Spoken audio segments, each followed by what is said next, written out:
The Warriors are 9-2. They look great. They're beating MVP candidates and title contenders. So what they gonna say now on today's Locked On Dubs?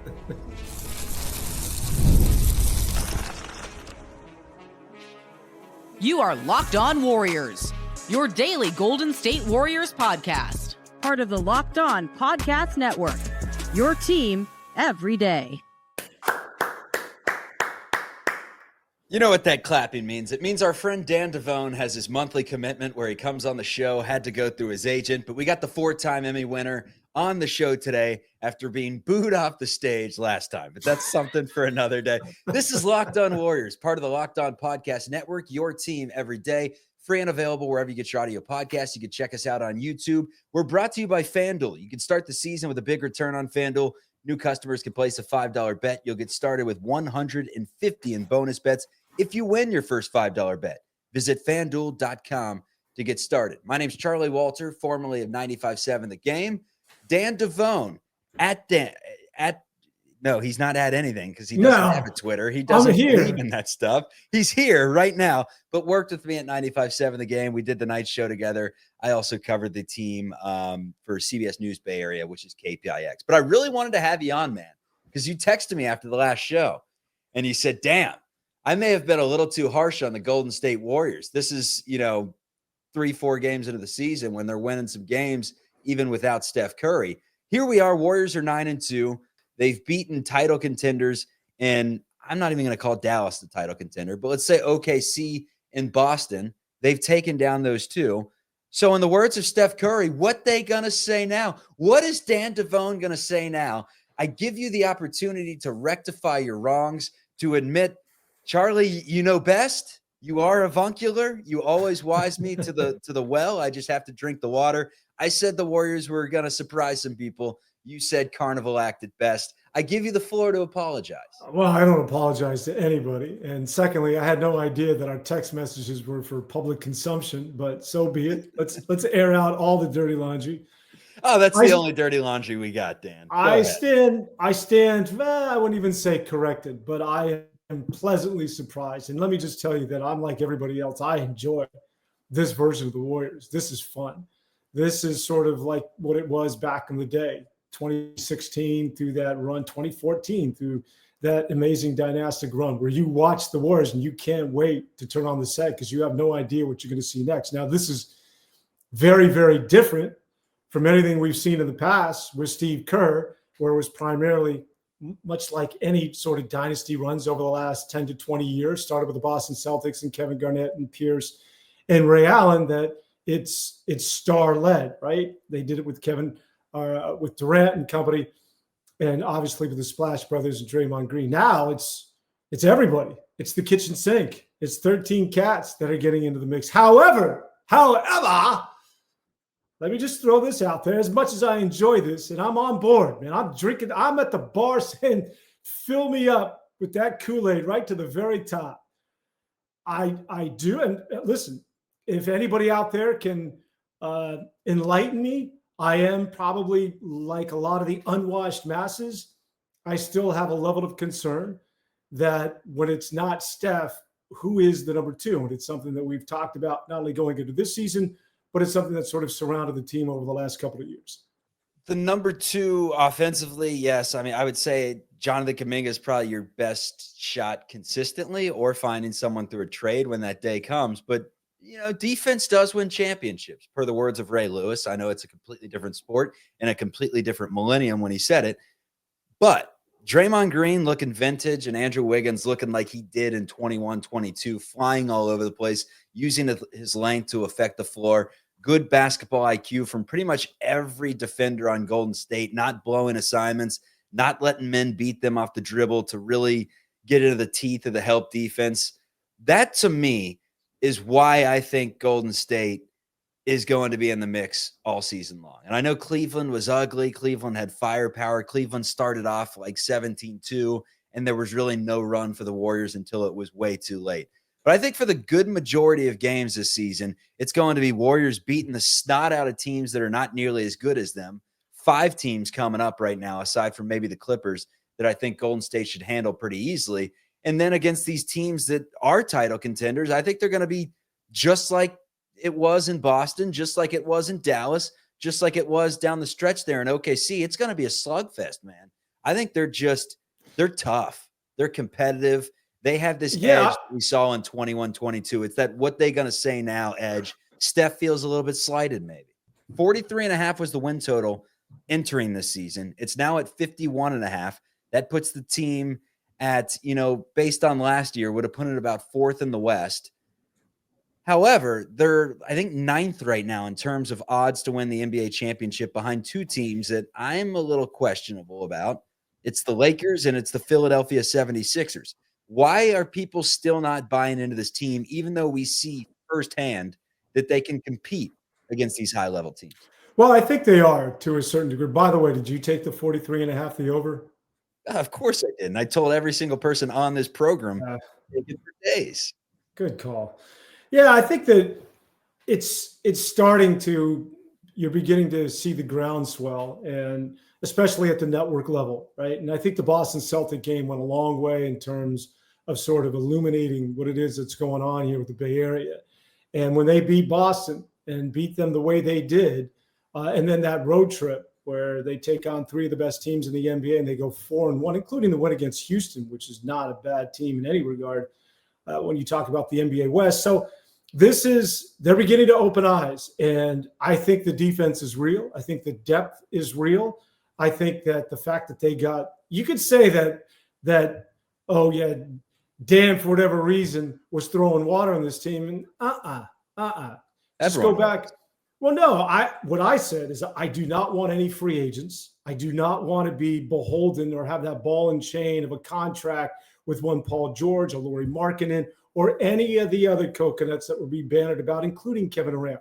That the path forward for the Golden State Warriors is not to once again align themselves with a big free agent, get rid of all your youth and draft picks, and then have a guy for the next 10 years that's pulling down $35, $40 million a year. That was not a path forward. In fact, I think that a year ago, that this isn't by accident what it is that we're seeing. I think that Joe Lacob and company, when they had $70 million dedicated to two guys, that being CP3 along with Klay Thompson, and they said, this is no way to go. This is no way for us to be sustainable and certainly to be relevant.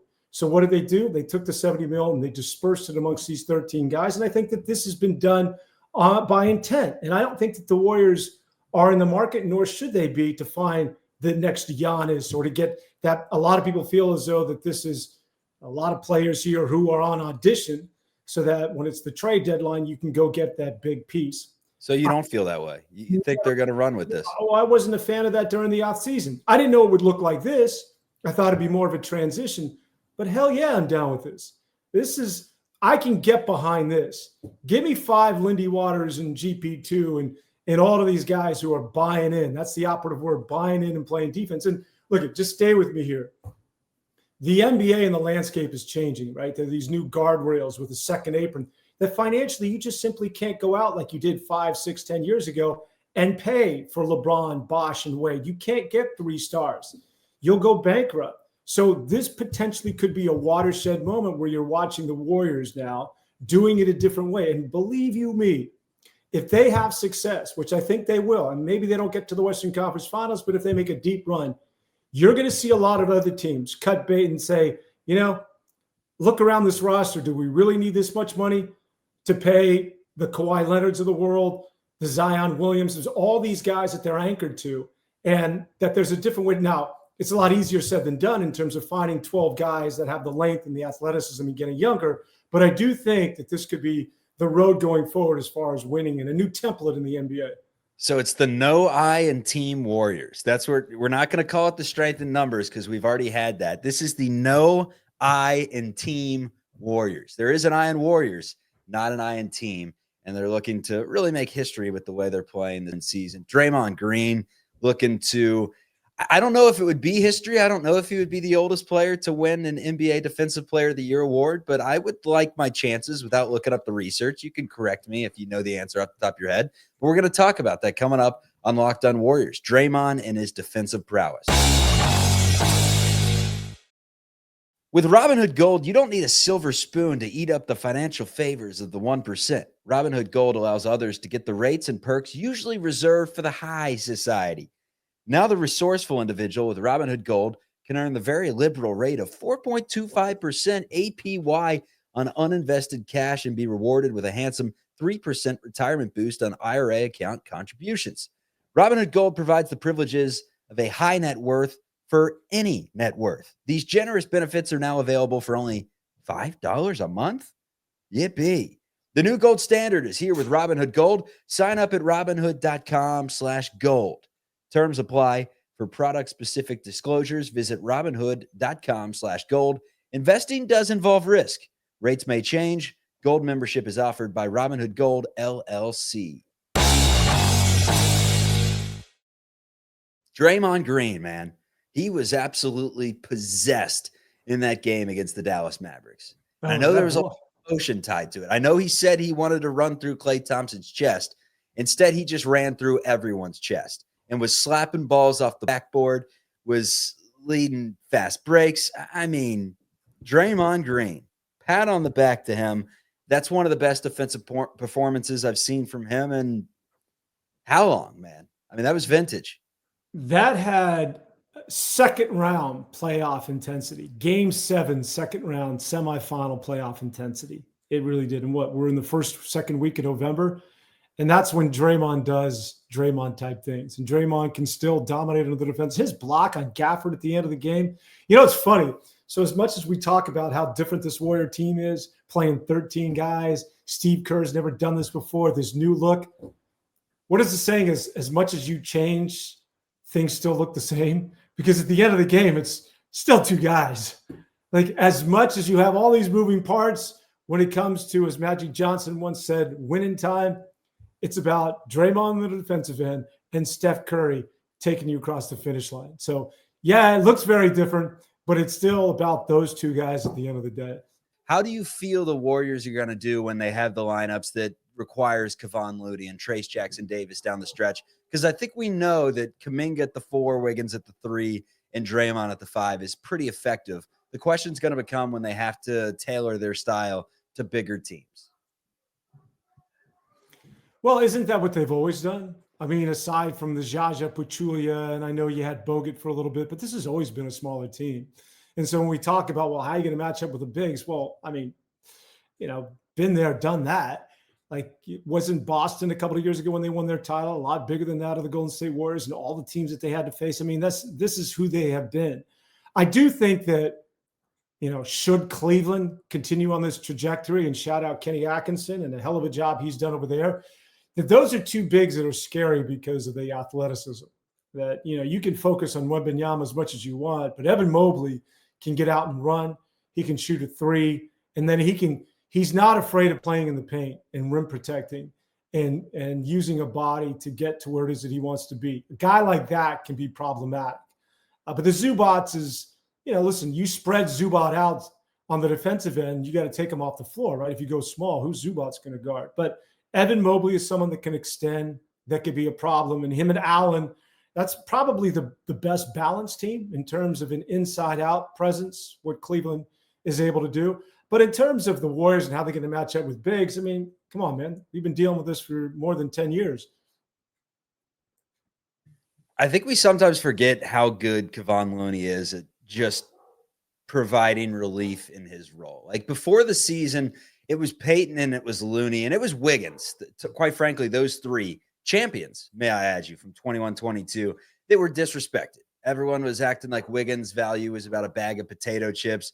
Kevon Looney was not going to be on this team. There was almost like a rumor in the offseason that started that was like, yeah, Kevon Looney is not going to be returning to the Golden State Warriors. You can pretty much bookmark that. Here he is back, you know, providing winning plays against the Boston Celtics in Boston the first month of the season.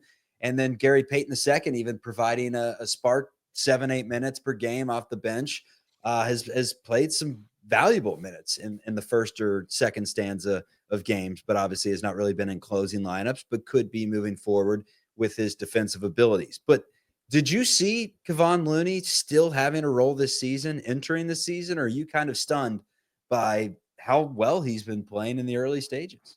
Well, he attributes a lot of that I mean, the guy lost like 15 pounds. I didn't know that he was 15 pounds overweight, but intermittent fasting, dude's not eating until 4 o'clock in the afternoon. No, it's the So, 16-8, Dan. Have you tried this? No. 16 hours. It's 16 hours off, 8 hours on. So you take 16 hours, you don't eat a morsel, and then you shove all your meals into the 8 hours. And what you find is, I don't think it has anything to do, it probably does scientifically, with the taking the time off and shocking your body. But I just attribute it to, if you're only eating 8 hours, it's going to be a lot harder to hit that 3,000 calorie threshold that is, allowing so many people to put on the unwanted weight. Anyways, there's your doctor's lesson for me today. Back to you. So back to you, Chet. Are you just an ornery SOB for those 16 hours and you're going without food? That seems a little bit water and seltzers, man. And the crazy people out there are drinking those Bang Energies and those Celsius just to give them a little flavor.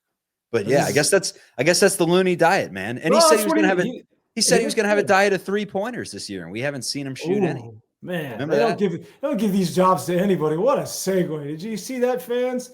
Get that dog barking again. That was beautiful. Yeah, he's well, everybody's shooting it, but Loon is Loon. He's the most disrespected guy in the room in terms of playing time, but also the most respected guy in the room at the same time, because he's like E.F. Hutton. When he speaks, everybody listens, and he's so vital to that team.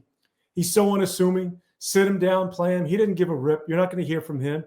And I think that a lot of that team reflects Looney, reflects Steph Curry. I think they all get along. They're all a bunch of role players at the end of the day, right? It's not the only one guy that potentially could be problematic might be Jonathan Kuminga, because he's in a contract year. And if he's not getting run, maybe he's somebody that could be, we've seen it before, the body language may not look its best, but even he's bought in. He's coming off the bench and is in his most effective role since he's been with the Warriors, at least this year. So you like that, but I think he needs to take that step. We've been talking, I mean, how many times have we been talking about this and doing shows, Chucky, where we're like, is this the year? Is this the game? Is this the month where, he crosses that threshold and becomes that athlete that he's teased us about? And for years, man, it's like the strip joint. It's like, enough, man, take it all off. Or like, this has gone on. Terrible analogy, but stay with me. He's got the crazy athleticism, but is it here for good? And it's so paramount this year, because you really do with the defense, and it's all there. The one thing that's missing, that should Steph blow a tire, miss some time, or Steph have an off night, you need Jonathan Kuminga or somebody in-house to be that number 2. And hopefully he's ready to take over that mantle. Dan Devone, confirmed fan of Broadway Street. With that being said, you say that you get worried if Steph Curry blows a little tire. Well, we saw it for a couple games, and we saw the Warriors look pretty effective in the 3 games that he missed. But coming up on Locked On Warriors, we're discussing the stretch coming up for Golden State.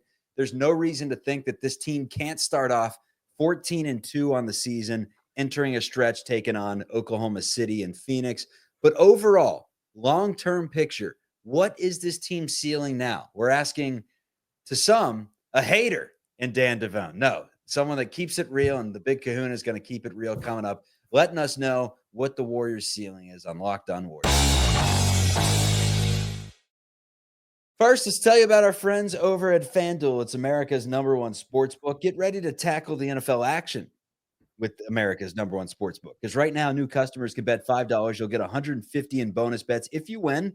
The FanDuel Sportsbook app gives you everything you need to place live bets on the NFL. You can do it all in one place. So when you get a hunch in the middle of the game, you can check out the latest stats, you can view the live play-by-play, and you can do so much more on the same page where you place your bets. Visit FanDuel.com to join today. You will get started with $150 in bonus bets if you win your first $5 bet. That's FanDuel.com. Never waste a hunch and make every moment more with FanDuel, an official sportsbook partner of the NFL. And when it comes to NBA bets and the Golden State Warriors, they continue to cover with ease, and they are -8.5, so 8.5-point favorites against the Memphis Grizzlies, and -365 on the money line. If you'd like to bet on the Warriors, you can do it on FanDuel.com. All right, so we kind of teased it at the beginning of the show that the last time we had you on, you said some words about the Warriors that just made it feel like you weren't fully bought into this team. Just that you weren't fully bought in. that it was, and you were up there along with 99% of other people. I said, Dan, it's still the Warriors. Let's take a second. Let's recalibrate. Let's see how they look before we make any bold claims. And you were willing to die on that hill. You said, I don't waffle. I don't change my opinions. The Warriors are not a serious title contender. How about that? Yeah, and I stand by that. Are they a serious title contender? I mean, I'd like to think so. I just need to see that number 2. And let's just let this breathe a little bit. But let me do that. This is so much damn fun. Like, this is enjoy. I like this version. If you know anything about me, I was out on Paul George. I've heard every name. Kevin Durant bannered about. I heard Lauri Markkanen. I shot all those things down. I never wanted to start. I thought this would be more of a transition. I love this version. I can get behind. This is fun. And I hope they don't do a thing at the trade deadline. This is aside, if there's another PJ Washington and Gafford, then go get him, because that's obviously what propelled Dallas to make that run to the end. Dan, doesn't it make you trust the front office to almost a T with what they've been able to do with the resources they have? Like, doesn't it make you fully trust if he does go after and land someone at the All-Star game? You have faith that he's going to get the right guy. No doubt. He's not going to go out and just grab a Durant to, try and run it back, or go out and grab a Brandon Ingram because he can score, even though he's doing it off isolation and not. Don't want BI. You were good up until then. We don't want BI, but keep going. I'm just saying, doesn't it make you trust that Lacob, that Kerr, that Dunleavy, and that company is going to make all the right decisions when it comes to pulling strings? Because they're kind of in position right now where they can be choosers. They're not beggars. In Dunleavy, I trust. Dunleavy, it's all you, baby. He's look at you do you. I think that last year, Myers was. I mean, if you look at Myers' track record of the last couple of years, you and that hairdo and that $5,000 suit. See you later. Do your thing on ESPN. Dunleavy. He went and got Trace Jackson Davis at 54, 55, and Podziemski, and you're like, what the hell? Need another guard? And he came up gold with both of those guys. And keep in mind, I mean, where it is that their draft status was a year ago, 2 impact players, 2 guys, one of which is your starting center now, and the other was a significant role player. That's all Dunleavy, man. He picked those guys out of the boys' choir. Nobody else saw that. And so whatever, and now he's got all of these guys. I mean, and I'm whatever it is that you do, I'll be the last guy to question any move on the part of Dunleavy. I think he's won over all our trust, or at least he should at this point.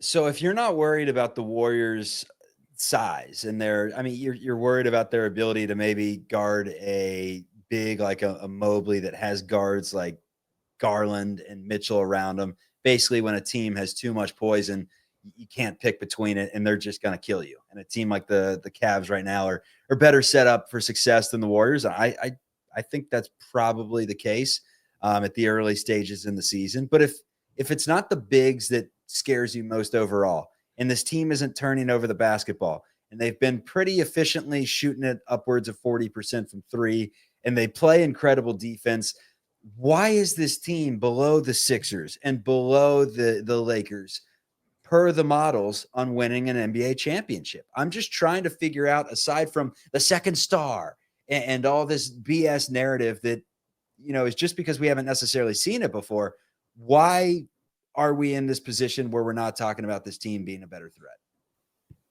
I think people just need to see more. I think a lot of people here in the Bay Area on your podcast are sold, and God bless, man. Ride this horse all the way to the finish line. Nothing wrong with that. But I think a lot of people throughout the country are like, who, what? Yeah, I need to kick the tires on this.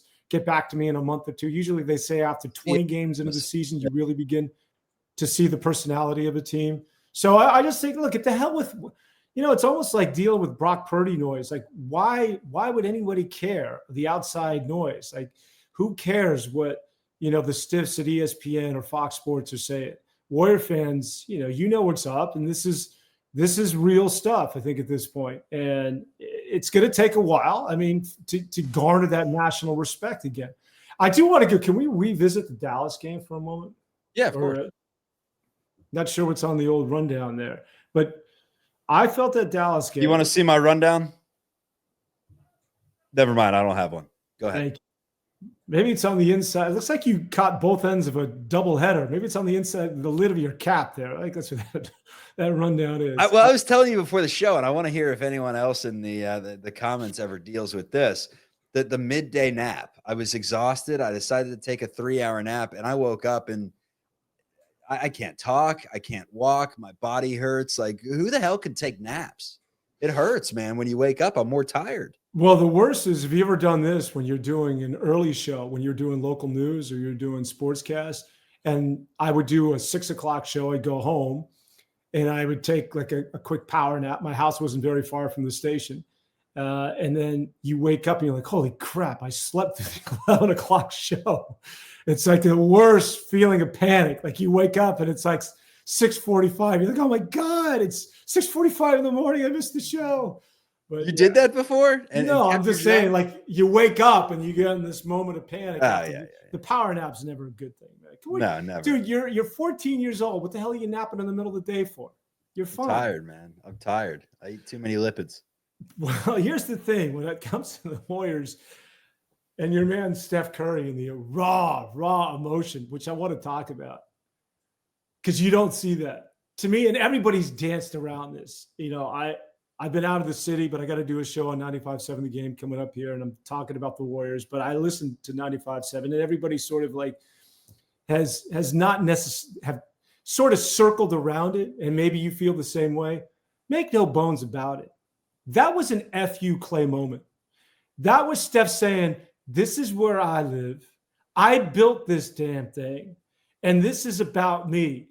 And not that there's any friction. I don't want to hear that. Don't hit me with, oh, Dan, you're trying to start something. There's no friction between the two. I think it's odd that Klay doesn't call them or doesn't talk to Draymond or any of those guys anymore.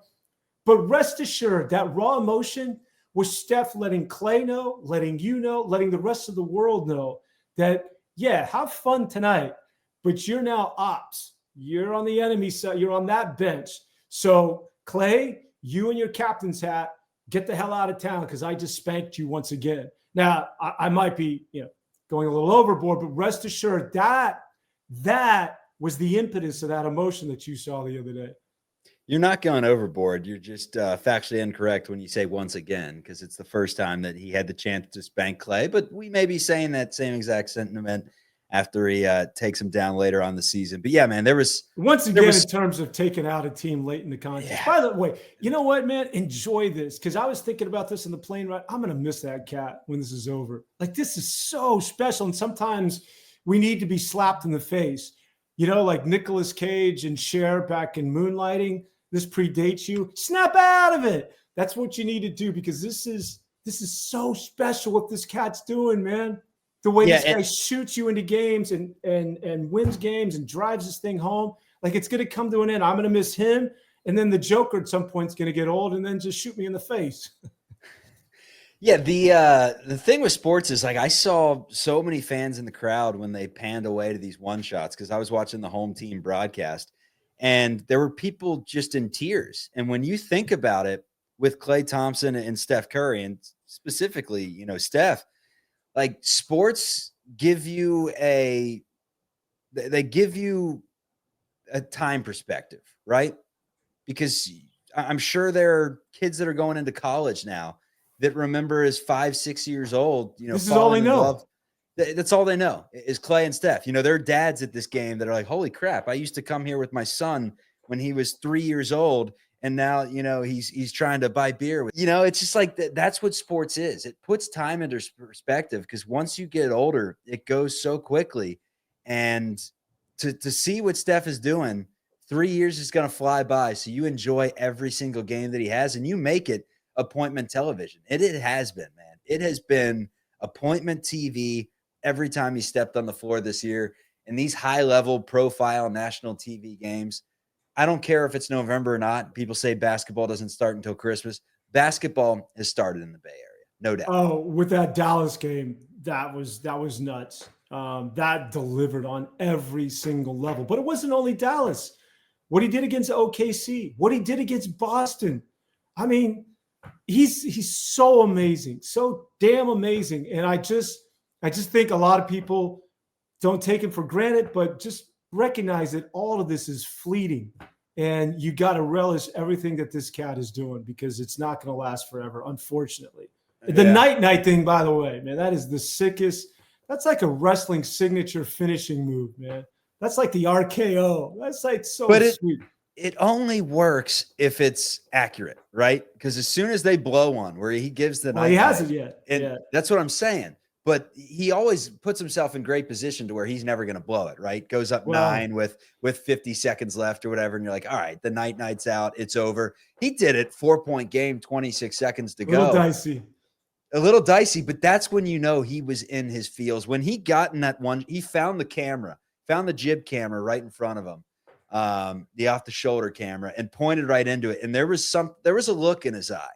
There was a look in his eye that I don't see often from athletes, let alone Steph Curry. That was like he was on another level, man. He was fired up.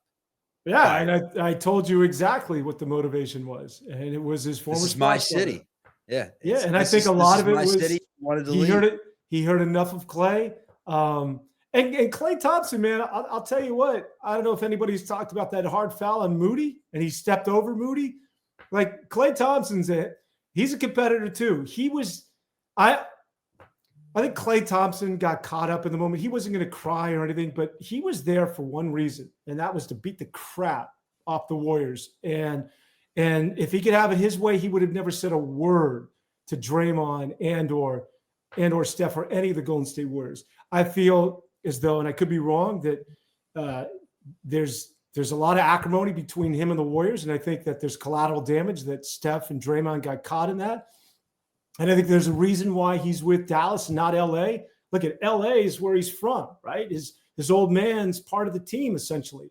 And they offered more money. So why is he in Dallas? One reason. It's about payback. It's about retribution. He wanted to hitch his wagon to the team that he thought was going to make the deepest run in the NBA playoffs and maybe get back to an NBA final so that he could look in the rearview mirror and say, screw you, Warriors. Look at me now. That's the only reason he went to Dallas. So all of this is about payback. That's the world he's living in. And I think Steph could sense that tension and once again said, F you, Klay. Charlie Walter, Dan Devone from 95.7 The Game. This is Locked On Warriors. We're free and available wherever you get your audio podcast. Peace, everyone.